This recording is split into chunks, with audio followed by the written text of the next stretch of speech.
Wow. Hey. Wow. I'm live, ladies and gentlemen. Woo! Took me a while to get it, but I'm here. Had to set some stuff up, but now I'm live. I'm going live. Let me minimize this real quick. I hope everybody can hear me.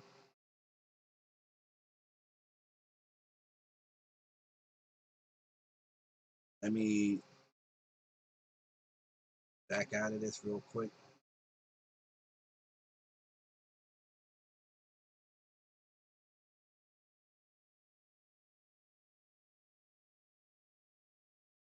All right here. There we go.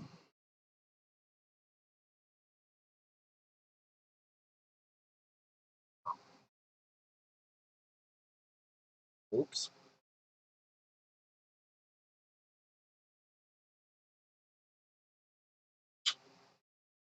Sorry about that.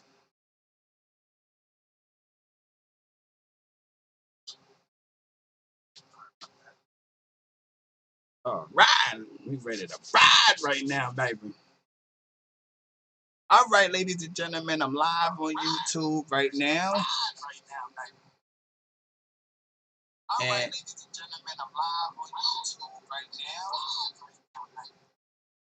let me turn that down because that's interfering. I see that I'm live on YouTube right now, the YouTube world. And I'm about to show you my mix. I'm going to show you all the plugins in my mix. First, I'm going to let you hear it. There's 2 people in my live right now. Hello, people. How are you doing? It took me a while to set it up to go live, and I'm here right now. This is my first time going live on YouTube, so please don't destroy me. All right, without any further ado, I'm going to let you hear this song, and I'm going to show you the plugins that I added on this song. All right, let me mute the sound in 3, 2, 1.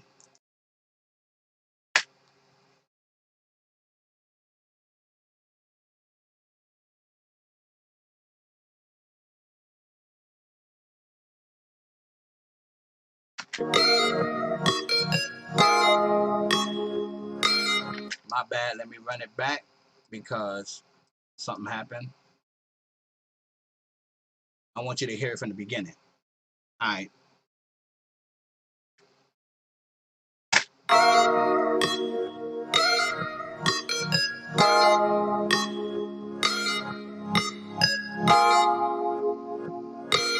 Ooh, sorry.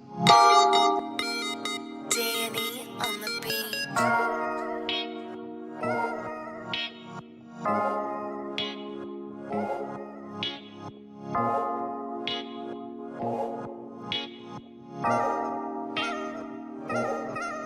Baby, I am sick and tired. I am sick and tired of this. I am sick and tired of this arguing shit.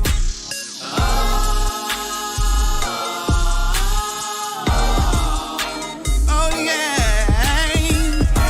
Every day we arguing. Every day is all the pain. I am sick and tired of doing these things. I don't know what I'm gonna do because I'm so stressed out over you. And every time that you do it, it just breaks me on down. I be going crazy in my head. Ooh, baby girl, I am finished with you. I'm packing my things and I am leaving you. Baby, I am sick and tired. I am sick and tired of this. I am sick and tired of this arguing shit.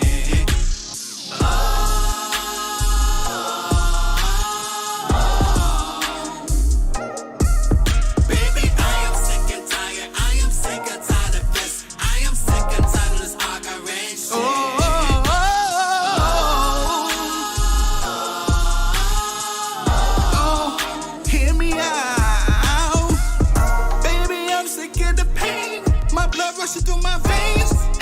me going mentally insane. I don't know what I am gonna do. Baby girl, you got me stressing out over you. And I am about to hit the door. I don't love you no more, cause you ain't never been my girl. I was sharing my love with your dude, and only thing that I am getting is far of you. I don't wanna feel that pain, no, I'm not that guy. I don't wanna do that no more. Baby, I'm not stressing over you. I'm about to pack my bags and leave you. Yeah. This is what you really, really, really want. I can see it in your face that you putting on the front. If you really wanna leave, you could go ahead and leave. But let me tell you something, B. You ain't gonna have nothing to eat. You gonna be left out in the street. Yeah, out in the cold. Nobody to hold and nobody to call your own. You gonna be sick, looking for this real nigga to come and pack your bags and bring your black ass back to my crib. I don't really need you. You need me more than I need you. So don't bite the fucking hand that fucking feeds you. So did you fucking learn something new right here? So don't you ever do that fucking shit again. Yeah. Baby, I am sick and tired. I am sick and tired of this. I am sick and tired of this arguing shit.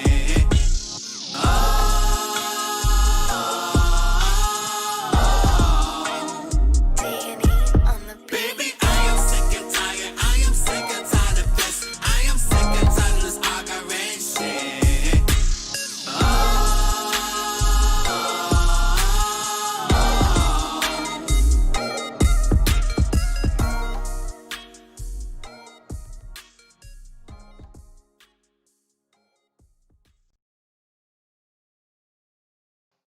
So that was the song that I did from start to finish to let you hear what it sound like. And now I'm gonna show you what plugins that I used on this song to make it sound the way it do. I know you hearing a lot of pops and clicks in here. I didn't have enough time to go up there and change anything in the buffer size, so bear with me. This is my first live session. Normally I'll be very prepared and organized for this situation, but unfortunately I'm not organized or prepared for this situation. I just wanted to go live. I wanted to show you guys what I do in my little home recording studio. You know, this is what I do for full time for business right now to make money.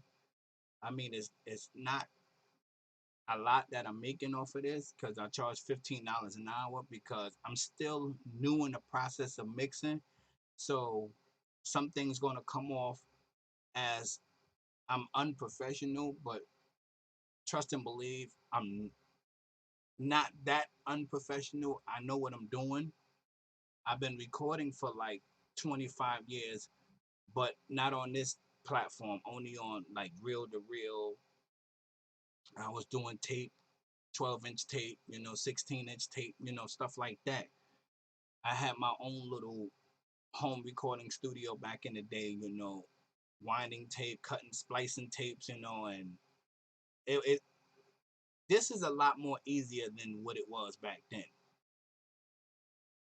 Far as the vocal recording goes, because you ain't gotta splice out no words or nothing, and use contact tape to tape it back together in certain areas so it won't sound like it's been cut.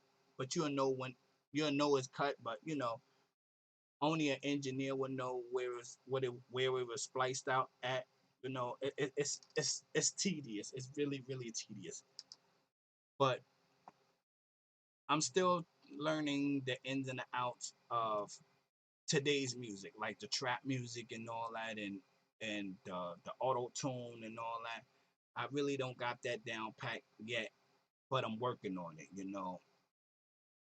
Eventually I will, and I will be doing little baby, the baby type sounding music. Right now this is what I'm doing. So without any further ado, I'm gonna bring up my mixer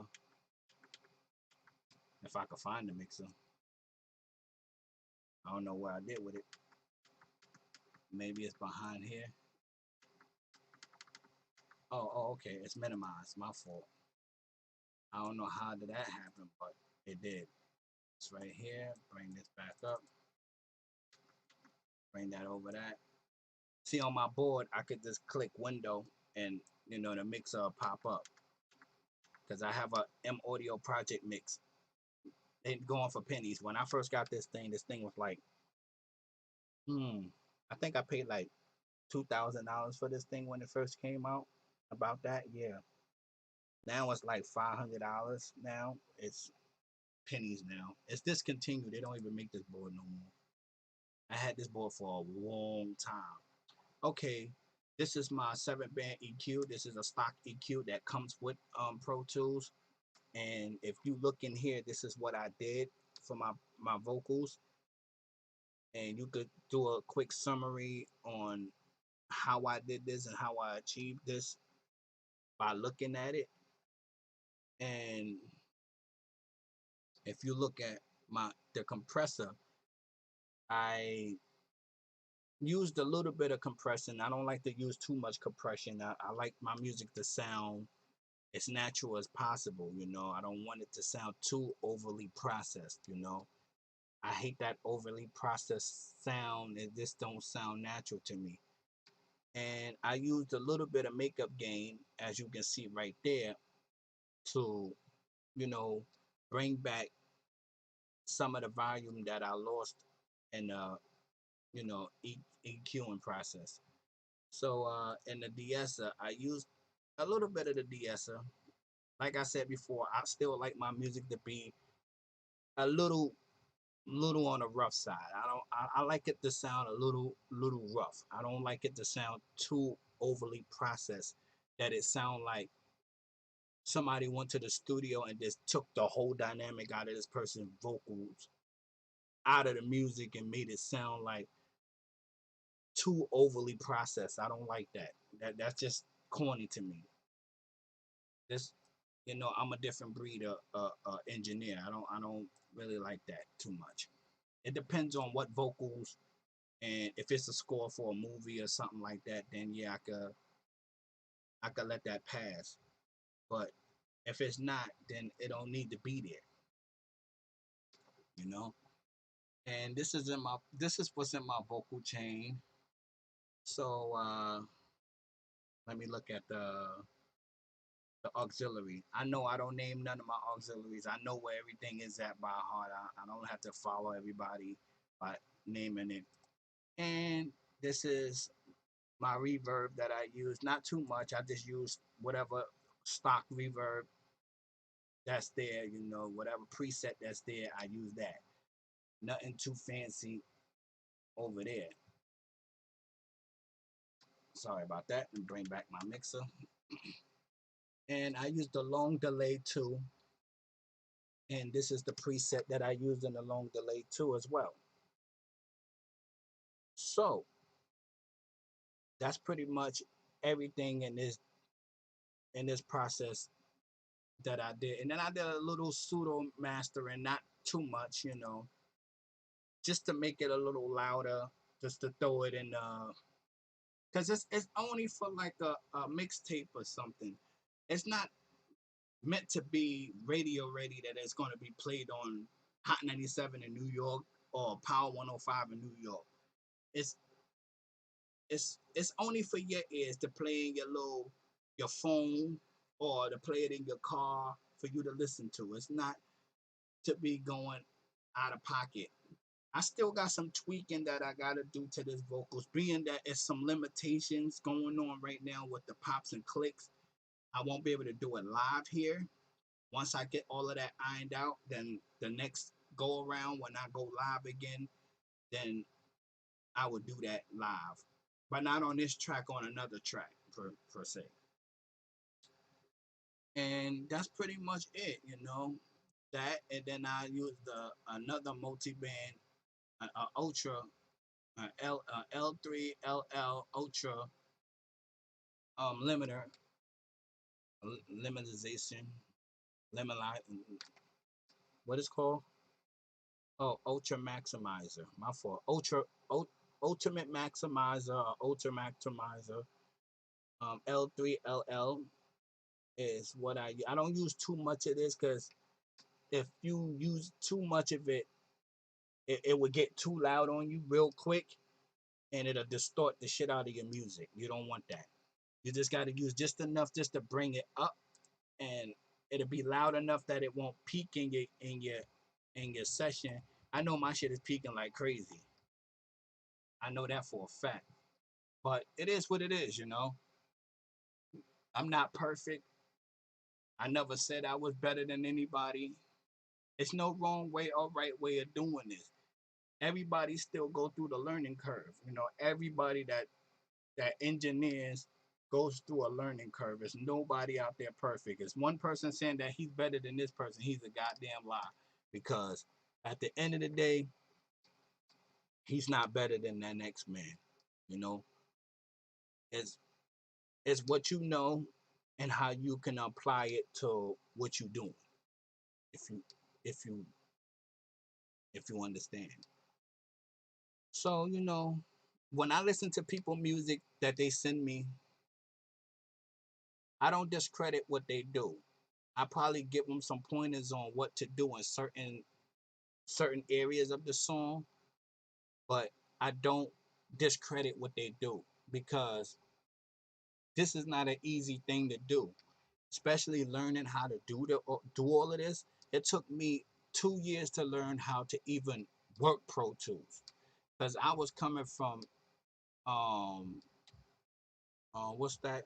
If you hear music in the background, I apologize because my wife is watching something on TV. I apologize in advance. Um, what was I saying? Hmm. Yeah, I came from Nuendo, but from Nuendo, I came from somewhere else as well. I came from uh Sony Acid Pro 3. One day, you know, I was at this store, this computer store in New York City that go by the name of Comp USA, and it was about to go out of business. And you know, they had like this software in these bins that they were selling for cheap, for like $5 or $6 or something. And I came across a green box with a man on it, a robot man with some headphones on it, and he was doing something like this. And I said, this look interesting. It says make your own music, fast and easy, right out of the box. Install and enjoy. And I remember this vividly. And I said, oh, I want to do that. And to make a long story short, I ran into somebody in my neighborhood. One day we was in the store and we was talking about music and he brought up Acid Pro and I said, "Oh, I got that program." And he was like, "Oh, word?" I said, "Yeah. It's a yellow box, right?" He said, "Yeah." Cuz this is at the time when not everybody had computers at this time. Computers was just starting to become really, really popular. This is like in the early 2000s. Like this is before YouTube. YouTube probably was out and I didn't know nothing about it. But it was before this popular YouTube thing now. And he was like, "Oh, I got a bunch of sounds and loops and stuff, and you can make beats and give me your address and I come and I bring some to you." And I will never forget that he came with this duffel bag full of loop CDs, and it had loops from other different programs like Reasons, from um, Ableton Live, all types of. Back then, when you bought music magazines, it came with a loop CD for free, and it had a bunch of sounds in it that you could take the sound. Now they don't even do that no more because all the copyrights and shit now. Yeah, yeah,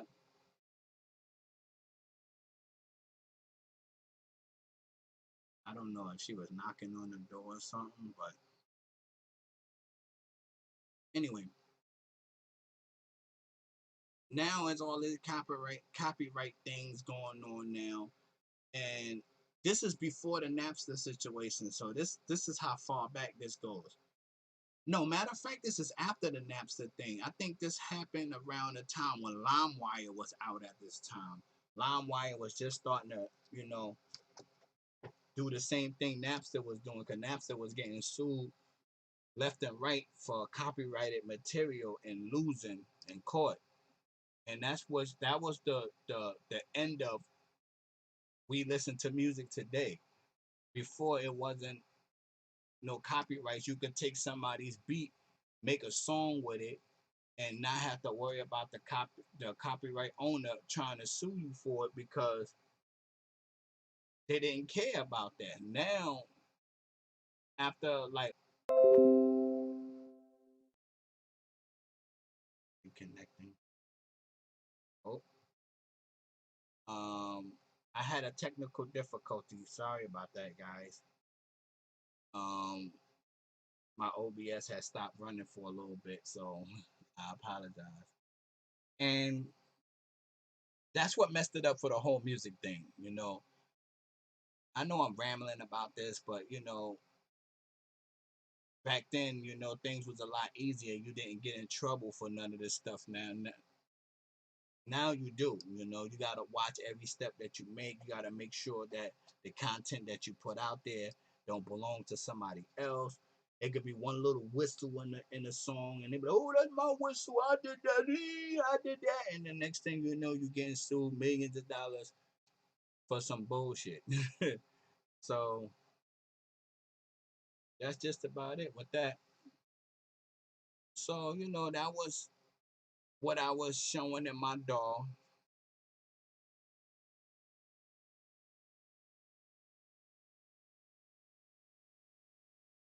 Okay.